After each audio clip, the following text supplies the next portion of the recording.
Depois dessa pausa a gente continua, né? Vamos continuar, o artigo 5º você vai ver que é muito grande, a gente vai pausar, mas é um ponto bem pesado. A gente vai agora para o artigo 5º, inciso 11. A gente vai falar da proteção do domicílio, na verdade, vamos falar da privacidade da casa da pessoa. Vamos começar pelo artigo 5º, inciso 11, dizendo assim: a casa é um asilo inviolável do indivíduo, ninguém nela podendo penetrar sem o consentimento do morador, salvo em caso de flagrante delito ou desastre, ou para prestar socorro durante o dia por determinação judicial. Vamos por etapas, vamos muito devagar aqui. Primeiro, o conceito de casa. A palavra casa, ela não é usada apenas no sentido de habitação. Casa aqui é todo ambiente delimitado. Como diz a doutrina, é todo ambiente que é delimitado, separado, em que a pessoa ocupa com exclusividade. Então, o escritório de advocacia, o escritório de contabilidade, sendo ele delimitado, separado, fechado, ele vai ser considerado como casa. Tá bom? Então, o conceito de casa não é amplo, o conceito de casa não é restrito, perdão. O conceito de casa é amplo, não vale só para habitação. Há uma decisão do Supremo, há uma nesse sentido, mas há uma outra que estabelece o seguinte: olha, você tem que pensar em casa de maneira muito abrangente. Então, pensar no escritório, como eu citei, pensar num ambiente fechado e pensando também num hotel. Um hotel pode ser considerado casa, ou seja, o quarto do hotel é considerado casa porque é um ambiente fechado. Quando uma pessoa mora, por exemplo, numa habitação multifamiliar, o quarto dela também é considerado uma casa. Então, o conceito de casa, cuidado, ele é amplo. O conceito de casa ele não é restrito. A ideia é sempre a gente ampliar o conceito de casa e não restringi-lo. Beleza? Então, é o seguinte, para entrar numa casa tem que ser o consentimento do morador. Então, com o consentimento do morador fica fácil, né? Você vai bater na porta, o cara vai dizer, entra, acabou minha aula, não tem o que eu falar. O problema maior é quando você ingressa na casa sem o consentimento do morador. Quando você vai ingressar na casa sem que o morador autorize. Quando é que você pode entrar numa casa sem o consentimento do morador? As hipóteses são desastre, prestar socorro, flagrante delito ou durante o dia por determinação judicial. Então a gente pode entrar numa casa sem o consentimento do morador em 4 hipóteses. Se houver um desastre, mas aí é óbvio, né? Se houver um desastre, claro que a gente pode entrar lá na casa sem o consentimento do sujeito. Prestar socorro, você vai ajudar o cara, não tem sentido ter autorização. O mais importante vem agora, flagrante delito. Então, está acontecendo um crime lá dentro, então a entrada na casa é por causa do crime que está ocorrendo. E outro caso é durante o dia, por determinação judicial. Eu queria que você prestasse atenção numa decoreba aqui. Durante o dia, você pode entrar na casa sem o consentimento do morador em 4 hipóteses. Durante o dia, eu posso entrar na casa para prestar desastre, para prestar socorro, flagrante delito ou por determinação judicial. Então, durante o dia, claro que pode ser desastre, durante o dia pode ser para prestar socorro, durante o dia pode ser para flagrante delito. E durante o dia pode ser com determinação judicial. Quando for à noite, é só desastre, prestar socorro e flagrante delito. À noite não pode ser o quê? Por determinação judicial. Então, eu posso entrar numa casa à noite sem o consentimento do morador? Posso. Eu só não posso entrar por determinação judicial. Por que eu estou falando isso, né? Parece uma aula muito picotadinha, mas ela é importante, porque algumas pessoas leem muito rápido o artigo 5º, inciso 11, e acaba achando que durante o dia é para tudo, que você não poderia entrar numa casa de uma pessoa à noite para prender em flagrante. Pode sim, tá bom? O durante o dia no artigo 5º refere-se apenas à determinação judicial. Só a determinação judicial que obrigatoriamente tem que ser durante o dia. E o que é dia? A doutrina usa o conceito de dia, a jurisprudência, o mesmo conceito do furto noturno. O crime de furto, ele pode ter um crime de furto e tem uma qualificadora que é durante a noite. E a ideia é que dia, ali no direito penal, que é trazida para cá, dia enquanto houver luz solar. Então, para não entrar num clima de que tem eclipse, não tem eclipse, está nublado, não está nublado, a ideia é qual? Que dia, em princípio, é das 6 da manhã às 18 horas. Nesse horário eu posso entrar na casa sem o consentimento do morador por determinação judicial. Quando for o horário de verão, o conceito de dia vai das 6 da manhã, mantém-se até às 19 horas, tá bom?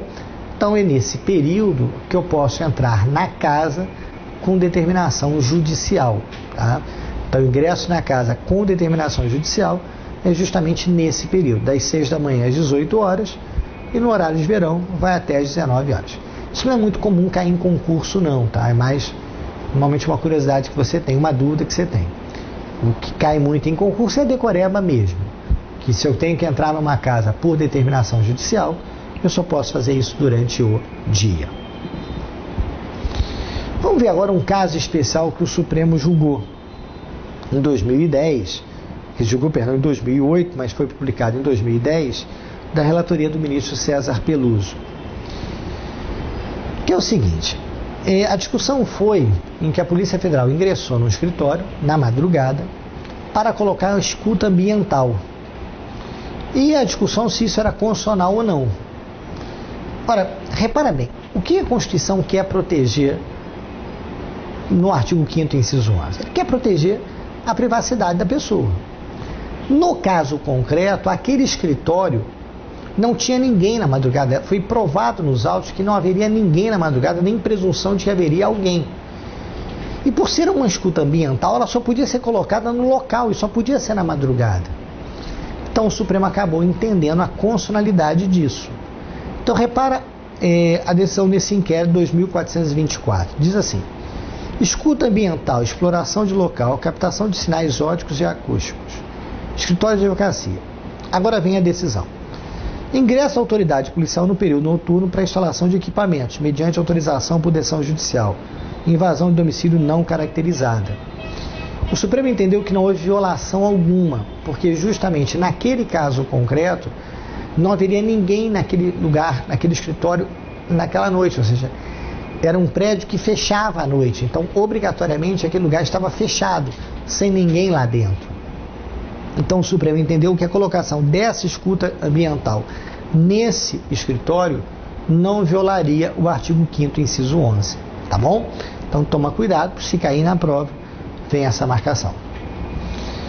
Uma outra decisão do Supremo de 2008 diz o seguinte: olha, para você entrar numa casa tem que ter determinação judicial, né? Você pode entrar por determinação judicial durante o dia, não é assim? Só que o Supremo entende o seguinte, que para que essa ordem judicial seja dada, é preciso que haja uma justa causa. Ele diz que essa ordem judicial não pode ser imotivada. Essa ordem judicial tem que ser motivada. E além de ser motivada, ela tem que ser específica. A pessoa está entrando na casa para aquele fim. Então, de acordo com o Supremo, você não pode dar um mandado aberto, vai entrar na casa do sujeito para fazer qualquer coisa. Não. Por que o judiciário está dando ordem para entrar na casa? Tem que motivar. E segundo, essa ordem tem que ser especificada. Tem que ser para que fim? Ou seja, qual a finalidade do ingresso naquela casa. Beleza? Então, cuidado nessa decisão do Supremo. Essa ordem tem que ser fundamentada e, além de ser fundamentada, ela tem que ser especificada. Joia? Vamos agora sair um pouquinho do inciso 11 e vamos enfrentar um outro inciso também bem complicadinho, que é o inciso 12 do artigo 5º, que diz assim: é inviolável o sigilo da correspondência e das comunicações telegráficas, de dados e das comunicações telefônicas, salvo no último caso por ordem judicial, nas hipóteses na forma que a lei estabelecer, para fim de investigação criminal ou instrução processual penal. Vamos ver aqui devagarzinho. Vamos voltar aqui primeiro para a gente ver devagarzinho, né? Vamos mais lento ainda. Repara que a Constituição diz assim, olha, é garantido o sigilo de correspondência, comunicação telegráfica, que hoje em dia ninguém mais manda telégrafo, comunicação de dados, quando dois computadores estão comunicando, tá bom? Seria comunicação de dados entre dois computadores. E comunicação telefônica. Salvo no último caso, repara que ela só admite a quebra do sigilo na comunicação telefônica. Repara que o último caso se refere às comunicações telefônicas.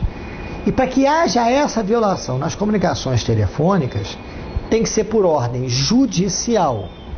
E mesmo assim, essa prova obtida tem que ser usada para fins de investigação criminal ou instrução processual penal. Então, essa prova obtida vai ser usada ou para investigação criminal ou para instrução processual penal. Maravilha? Então, vamos ver aqui. Como é que a Constituição trata das comunicações pessoais, exceto no período de estado de sítio e estado de defesa? Quando você for estudar estado de sítio e estado de defesa, se um dia você for estudar, você vai ver que o tratamento é diferenciado. Então, deixa o estado de sítio e estado de defesa para depois. Em regra geral, dentro de uma situação democrática, onde a paz está reinando, a Constituição garante 4 comunicações, né? Correspondência, comunicação telegráfica, comunicação de dados e comunicação telefônica. O que a Constituição diz? Olha, a correspondência não pode ser violada. Então, o sigilo da correspondência é absoluto. Telegráfica, não pode haver violação. Então, o sigilo é absoluto. Comunicação de dados, não pode haver violação. O sigilo é absoluto. Comunicação telefônica, não, essa não. O Supremo admite, a Constituição admite que seja violada. Então, a comunicação telefônica pode ser violada quando houver o quê? Ordem judicial, e mesmo assim tem que ser usada para fins de quê? De investigação penal ou de processo penal. Beleza? Joia? Então vamos lá. Então, vamos enfrentar agora um outro problema. Repara bem. Quando a gente fala no telefone, a gente tem 2 proteções. A primeira proteção é do conteúdo da conversa telefônica. E a outra proteção são os dados da conversa telefônica. O que são os dados da conversa telefônica? Para quem eu liguei, a hora que eu liguei, o tempo da conversa. Tá joia? Então, qual é a ideia da Constituição? É o seguinte, olha. A comunicação de dados, a comunicação telefônica, ela só pode ser interceptada por ordem judicial. Mas o que é interceptar a comunicação telefônica? É a gente gravar a conversa telefônica. O conteúdo da conversa telefônica, esse conteúdo só pode ser violado com ordem judicial. O popular grampo no telefone. Então, para que a autoridade policial grampeie o telefone, saiba o que a pessoa está falando só com ordem judicial. Sem ordem judicial, não pode. Beleza? Só que você tem uma segunda proteção, que são os dados da comunicação telefônica, que é para quem eu liguei, a hora que eu liguei, o tempo da duração, onde é que eu estava localizado. Nesse caso, a doutrina e a jurisprudência entendem que eles não estão no inciso 12, são tratados separadamente. Então, pode haver uma ordem judicial quebrando esse sigilo, mas pode haver uma ordem da CPI. Então, a Comissão Parlamentar de Inquérito, a CPI, ela pode o quê? Ela pode quebrar a comunicação telefônica no que tange aqui aos dados. Então, os dados da comunicação telefônica, o horário que eu liguei, para quem eu liguei, o dia que eu liguei, o tempo da conversa, onde é que eu estava localizado, isso não é somente por ordem judicial de violação, pode ser também pela CPI. O cuidado que você vai ter que ter em prova é isso, é separar os dados dessa comunicação telefônica com a interceptação telefônica. A interceptação telefônica só pode ser por ordem judicial. E mesmo assim, como diz a Constituição, para fins de processo penal ou investigação penal. Então aqui nesse slide eu tentei simplificar, dizendo o seguinte, olha, a interceptação, que é a escuta telefônica, somente com ordem judicial. A violação dos dados da comunicação telefônica, aí não, por ordem judicial, mas também pode ser por ordem de uma CPI. Combinado? Joia, meus caros? Só que antes de seguir, falar de gravação clandestina, eu queria voltar aqui para a Constituição. Você repara que, como eu já disse, a Constituição diz o quê? Que essa comunicação pessoal só pode, essa interceptação da conversa telefônica só pode ser feita para fins de investigação criminal ou para instrução processual penal, tá bom? Então só para investigação criminal ou instrução processual penal, beleza? Preste atenção aqui numa coisa, que é o seguinte: na hora que for violar a conversa telefônica, essa violação só pode ser para esses dois casos. Essa violação só pode ser ou para investigação criminal ou para instrução processual penal. Combinado? Agora, depois de violado, se por acaso for obtida uma prova, essa prova pode ser usada para outros fins. Então, qual é o caso que eu narro? Foi uma ordem judicial mandando quebrar o sigilo telefônico para fins de investigação de tráfico de drogas. Tudo bem, perfeito, está dentro da lei, tudo certinho. No decorrer da escuta telefônica, verificou-se que um funcionário, um agente penitenciário, facilitava ingresso de bens para presos naquele estabelecimento. Então, o que acontece? Essa prova, que foi obtida através de uma conversa telefônica, foi usada num processo administrativo disciplinar, com o objetivo de demitir esse agente penitenciário. Isso é possível? É. Por que é possível? Porque quando houve a violação, ela foi para investigação criminal, tráfico de drogas. Mas ao obter a informação, essa informação, outras coisas vieram daí. E aí você pode usar num processo disciplinar à vontade. Você não pode quebrar logo de cara com o processo disciplinar. Você vai quebrar para aquele fim criminal. Só que além disso, ao investigar isso, se você teve outros desdobramentos, esses desdobramentos podem ser tranquilamente administrativos. Por isso que o inciso 12 é interpretado dessa forma. Beleza? Eu não posso quebrar direto para um processo disciplinar, mas a prova obtida pode ser usada num processo disciplinar. Vamos seguir? Vamos agora para a gravação clandestina. O que é gravação clandestina? É quando se grava uma conversa sem que os interlocutores saibam, né? Essa gravação clandestina, ela não é possível. Ela só é possível se houver o quê? Autorização judicial ou conhecimento. Então, seria, por exemplo, uma escuta ambiental, gravações de conversa entre duas pessoas sem que as pessoas saibam que estão sendo gravadas. Isso não é possível, isso fere a intimidade delas. Para que isso seja possível, tem que haver ordem judicial. Sem ordem judicial, isso não é possível. Joia? E um outro detalhe é a questão do sigilo bancário e fiscal. A doutrina e a jurisprudência entendem que o sigilo fiscal, o sigilo bancário, eles não estão no inciso 12 da Constituição.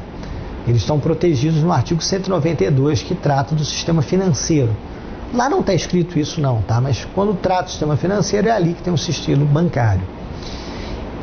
Qual a importância disso para a nossa prova?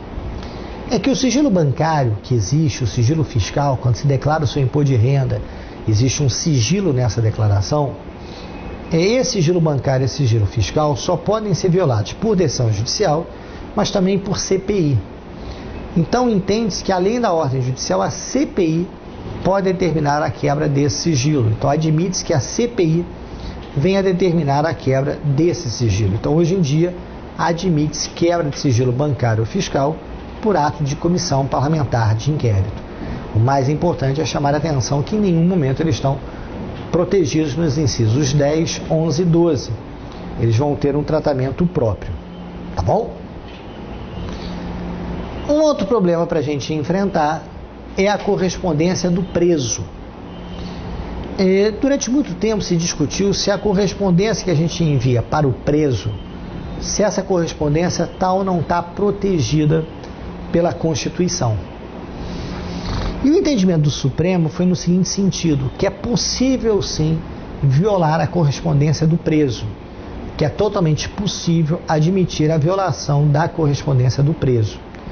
É como diz aqui essa decisão, diz assim: a administração penitenciária, com fundamento em razões de segurança pública, disciplina prisional ou de preservação da ordem jurídica, pode, sempre, excepcionalmente, e desde que respeitada a norma inscrita no artigo 41, parágrafo único da Lei 7.210, proceder à interceptação da correspondência remetida pelos sentenciados. Ou seja, é totalmente possível interceptar a correspondência de um preso, só que isso tem que ser feito de maneira excepcional, tá joia? Então, cuidado em prova que a correspondência do preso não está protegida no inciso 12, da Constituição. Então, se na sua prova perguntado se pode haver uma quebra na correspondência do preso, pode, desde que seja de maneira excepcional, tá joia? Vamos seguir no artigo 5º e vamos mudar de assunto. Agora a gente vai enfrentar o inciso 13, que é mais tranquilo, que diz que é livre o exercício de qualquer trabalho, ofício ou profissão, atendidas as qualificações profissionais que a lei estabelecer. Então a Constituição aqui garante a liberdade de ofício ou de profissão. A Constituição vem e garante, olha, você pode seguir a profissão que você quiser, o ofício que você quiser, desde que atenda às qualificações previstas em lei. Como a gente já tinha visto, aqui é uma reserva legal qualificada, né? Porque o papel da lei é estabelecer as qualificações profissionais. Então, por exemplo, quando se diz assim, para ser médico tem que fazer faculdade de medicina, está inscrito no Conselho Regional de Médicos, isso vem por força de quê? Da lei. Quando se diz assim, olha, para você ser contador, você tem que estar inscrito no CRC, isso vem por força da lei. São qualificações que a lei estabelece. Então a lei pode estabelecer qualificações para o exercício da profissão. É totalmente possível que a lei faça isso.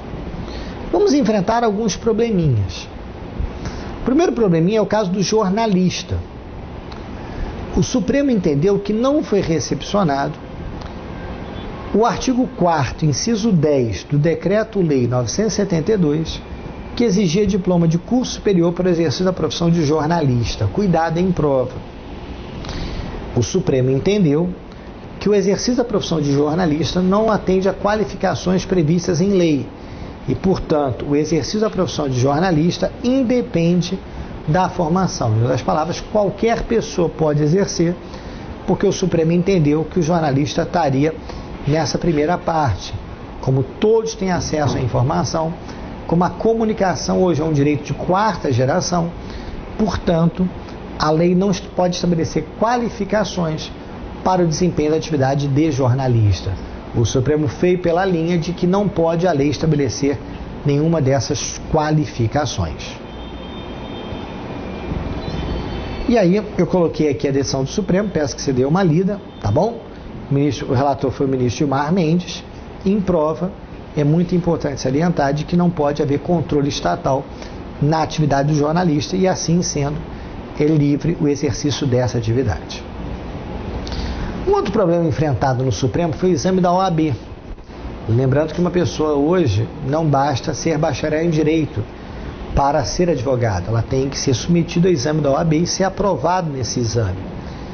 Então, foi discutido se isso seria constitucional ou não. E, de acordo com o Supremo, num recurso extraordinário da relatoria do ministro Marco Aurélio, foi entendido de que é constitucional o exercício o exame da OAB. O exame de ordem foi entendido como constitucional, desde que previsto em lei, como está previsto em lei, seria absolutamente válido. Então isso abriu uma porta para que qualquer profissão possa estabelecer, né, os conselhos possam estabelecer por lei os seus exames. Então, de acordo com o Supremo, isso é possível, tá? Então, se cair na prova o jornalista, é livre o exercício da atividade. Se cair na prova o exame da OAB, é constitucional. Vamos agora para o inciso 14. A Constituição no inciso 14 diz assim: de que é assegurado a todos o acesso à informação. Né? Todos têm direito ao acesso à informação. Isso é até um dos motivos da atividade jornalista não ter nenhuma qualificação, ou seja, prévia. Qualquer pessoa poderia exercer a atividade. Só que a Constituição diz assim, olha, é assegurado a todos o acesso à informação. Assegurado o sigilo de fonte. O que é o sigilo de fonte?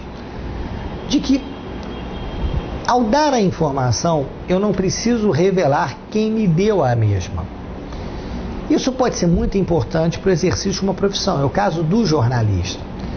O jornalista, ao dar a matéria, ele não precisa dizer quem deu a informação para ele.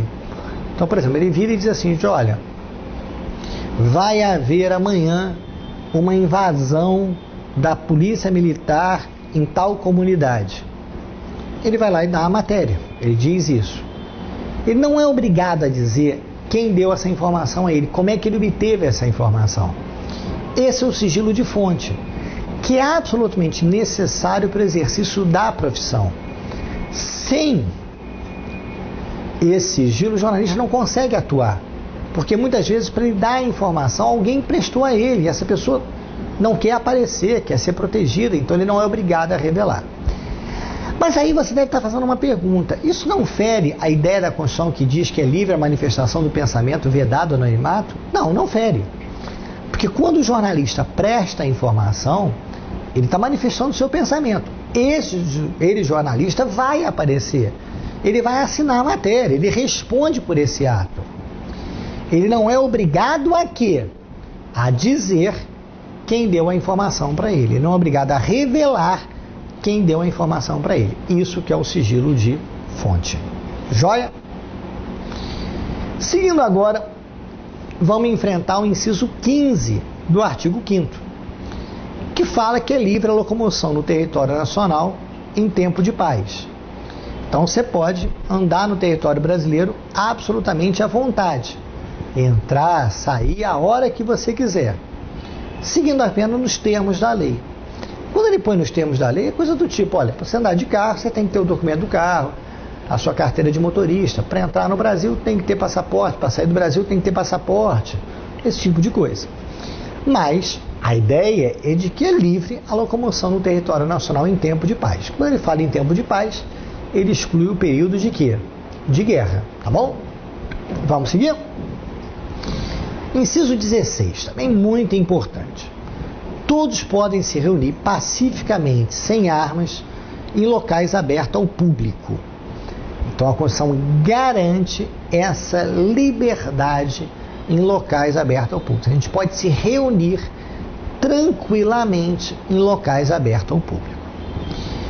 Só que isso é uma coisa que merece da gente um cuidado muito grande. Então, por isso que a gente vai fazer uma pausa agora, né? Esse bloco de 30 minutos está se encerrando. Vamos tomar aquele nosso cafezinho, vamos ao banheiro, vamos dar aquela relaxada e a gente volta com muita calma